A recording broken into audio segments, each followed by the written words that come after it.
We have with us a senior management professional and an executive coach. He has over 35 years experience with L&T, the leading engineering, construction, technology and manufacturing conglomerate. At L&T, he was executive vice president and advisor to the chairman and on the boards of several group companies. As a member of the top management team, he helmed several key businesses and corporate functions. He is a graduate in electrical engineering and a DB, doctorate in business administration. He is none other than Dr. D.B. Raju. He is a certified CEO coach, as already stated. His rich diversity of experience has given him a ringside view of the working of the top management and enabled him to acquire a thorough understanding of the leadership psyche. He applies this understanding to help business leaders realize their true potential. Over the years, he has coached several senior executives in diverse business sectors like engineering, construction, manufacturing, pharma, and information technology. D.B. Rajagaru, we would like to hear words of wisdom from you. Welcome, sir. Let's give a big round of applause to Dr. D.B. Raju. Dignitaries on the dais and off the dais, awardees, ladies and gentlemen who are physically present here and those connected to us through Zoom, a very good evening. At the outset, let me congratulate all those people who have won these awards from IPES, very prestigious awards, and I wish all of them good luck. The topic given to me this evening is management culture of a leading company in India. I am going to speak about the management culture of a company which is among the top 10 corporates in the country, which has a turnover of more than 1,50,000 crores and total employee strength of 3.8 lakhs, and which is in a very diverse fields of manufacturing, engineering, construction, technology and financial services. It is none other than Larsen & Toubro, a company where I worked for 35 years. So I think I am well qualified to speak about the management culture of this company, Larsen & Toubro. When you say management culture, what is management culture? Management culture refers to the set of policies and the practices followed by the management of the company in managing the affairs of the company, both strategic as well as on day-to-day basis. This is called management culture of the company. How does a company acquire this culture? Or how does a company get this culture? Basically, primarily, a culture of a company is grown out of the thoughts and beliefs of the founders of the company. And later on, subsequently, it is nurtured by the top management of the company and of course all the employees of the company. That's how a culture of a company gets carried on, and each company over a period of time builds a kind of culture, unique culture. So let me now give you a few glimpses into the culture of Larsen & Toubro. To start with, how the company was founded. Before I joined the company, like many people, like most of you may think, it is a foreign company. After I joined the company, I realized it is a purely Indian company.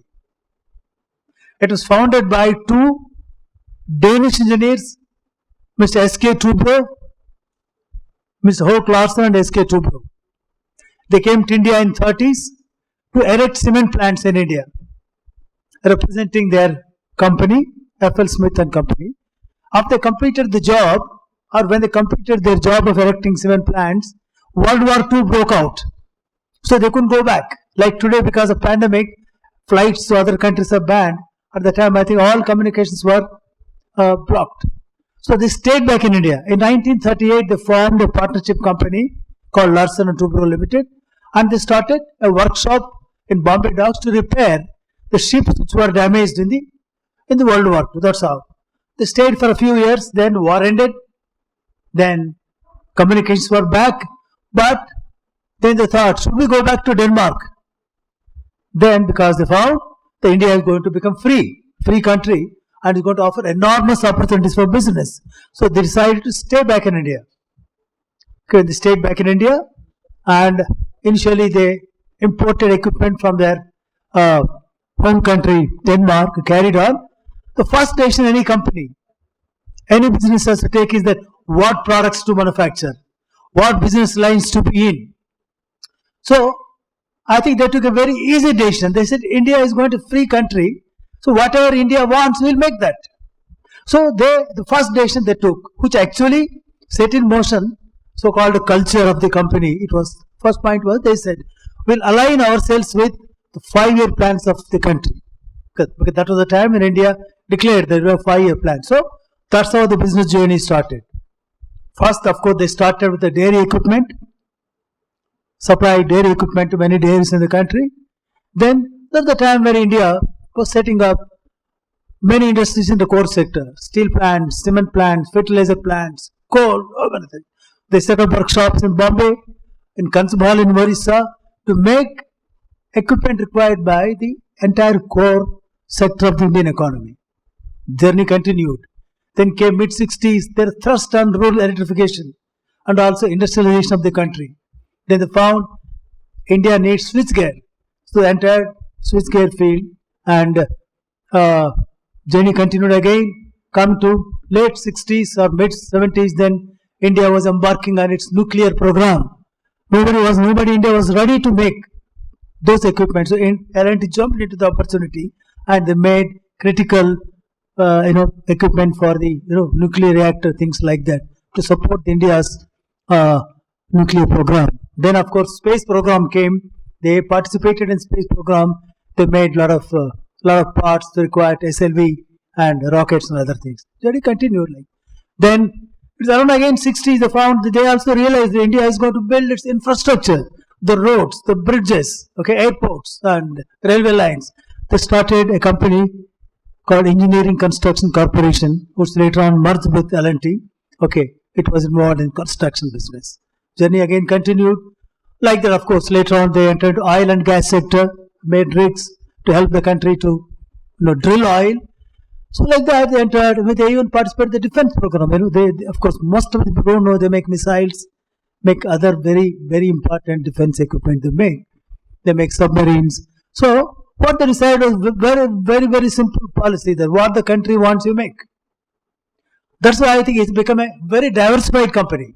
You don't find it's a unique company. You don't find a company like this in India, because right from manufacturing to technology services to this and that, it is there. This is the culture. The business culture is built in with the thought of the founder. They say we'll align with whatever the country needs.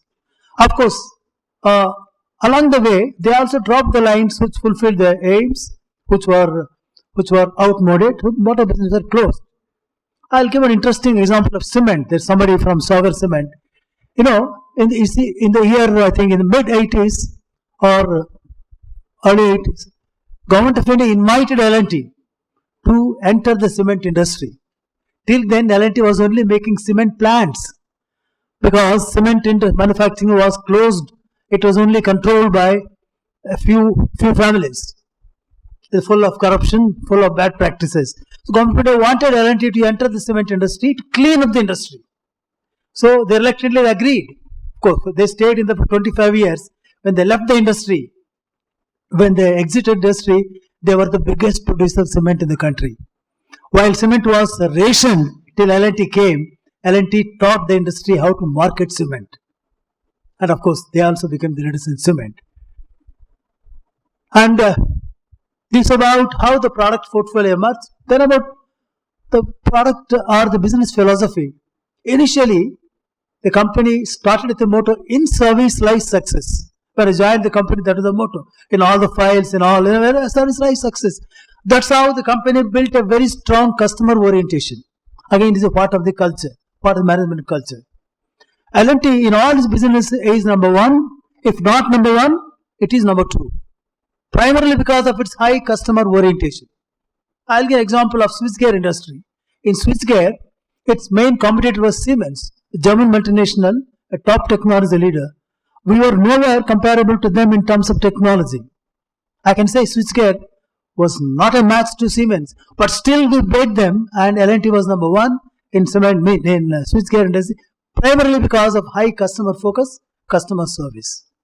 So, in all the businesses where it entered, this remained a theme. Again, along the way, how many of you know, whenever there's a difficult job to be done in the country, I think it is only L&T which was ready to do that. So when Konkan Railway was built, I think there are some parts of it they were not able to lay.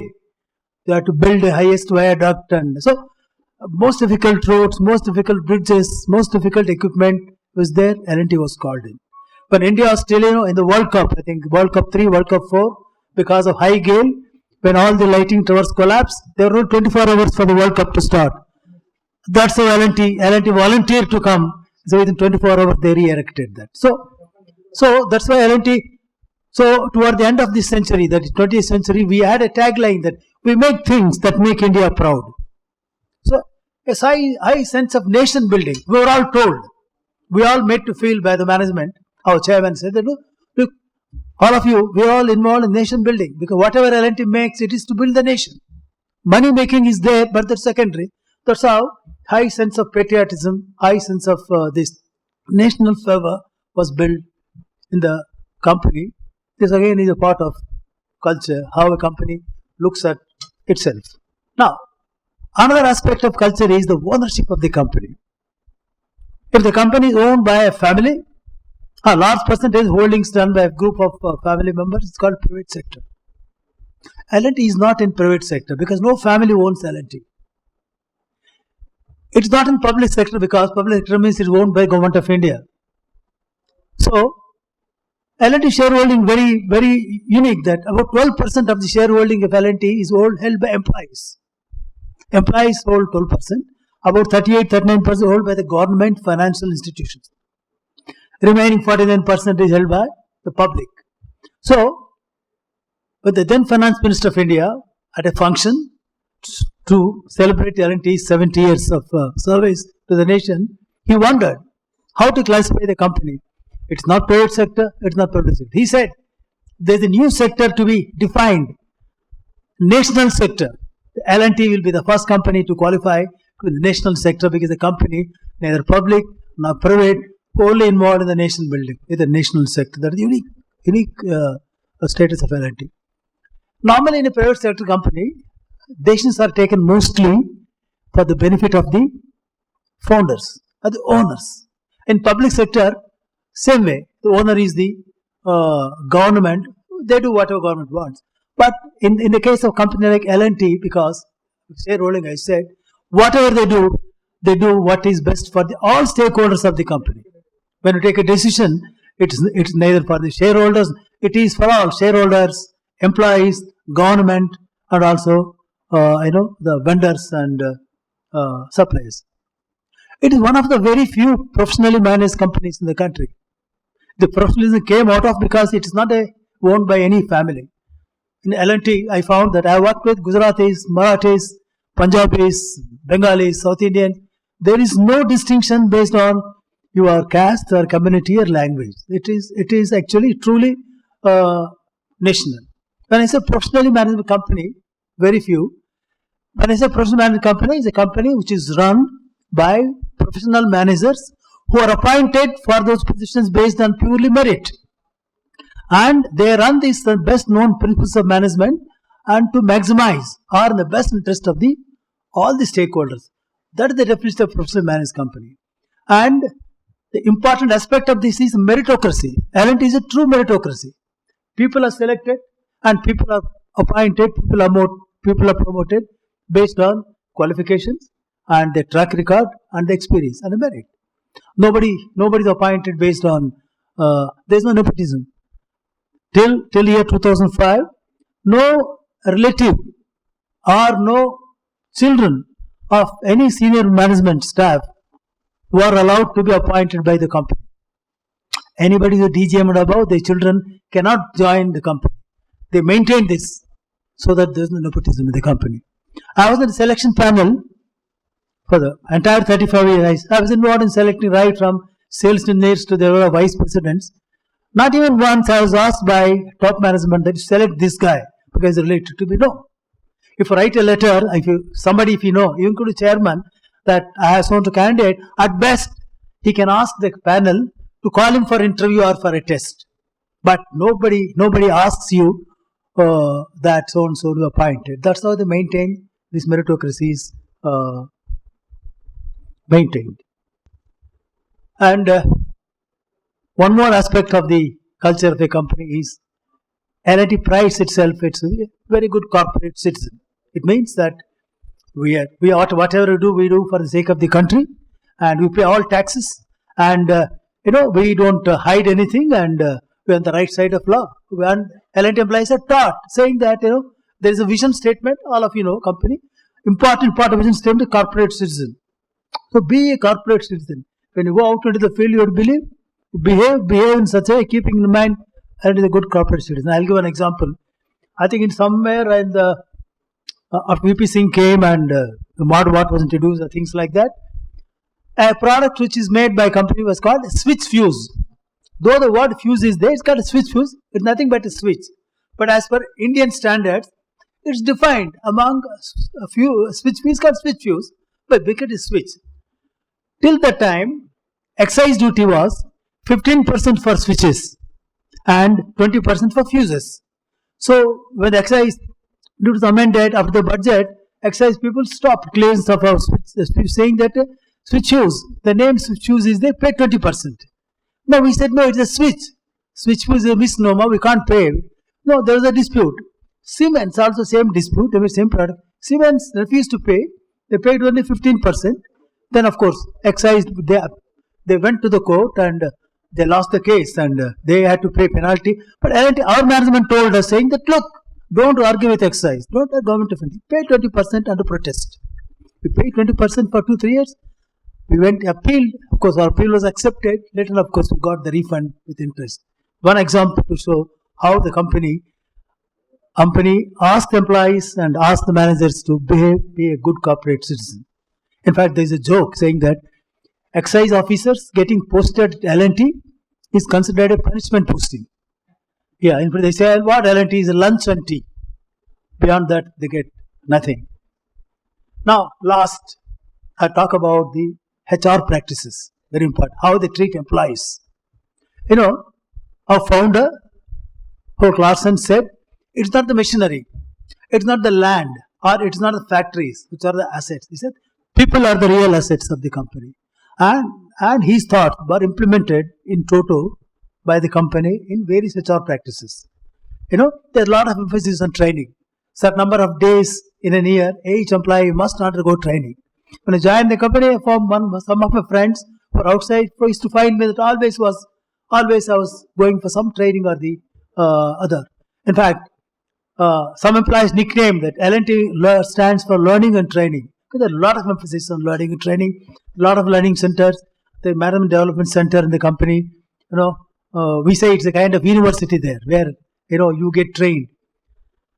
And also, L&T was the first company in the country to introduce formal performance appraisal system in the 1975. Till then, Indian industry was not aware of this. With help of IIM Ahmedabad, first company to launch formal performance appraisal system, which continues even today, where every 6 months the employee reviews his performance with his superior, records the performance, and at the end of the year, you are rated, your training is identified, that becomes the basis for your training. All that even now, it continues. Then company also have assessment centers where, when I say meritocracy, how do you identify merit? People are sent to assessment centers where they assess and profiles are drawn. People where they are weak in certain competencies, they train. But people who are identified with the right profile, they are groomed, they are kept on fast track, they are rotated, they are identified, they are made a part of succession plan, and they are mentored by the senior management. That's how identify people take over. In fact, apart from the founders, Larsen and Tobro were alternating as chairman of the company. But when they left, all other subsequent people who became chairman of the company for all employees. Mr. M. Naik was the MD chairman. He joined as a JE. Even current MD Subramaniam also joined as a JE. So there anybody can go to the topmost position if you have the merit. So merit is encouraged. Funny thing is that you are not punished for mistakes, L&T, but you're punished if you don't make mistakes. That is the. I joined L&T 35 years. And 35 years, I never thought of leaving the company. In fact, when I joined, initially when 1-3-4 to adjust, then you discover that it is a company. You don't leave the company. A lot of my friends who joined along with me, 3-4 years each, they left. I was in touch with them till I retired. They used to tell me, Raju, we left. Well, we made more money. L&T was not known to be the best paymaster.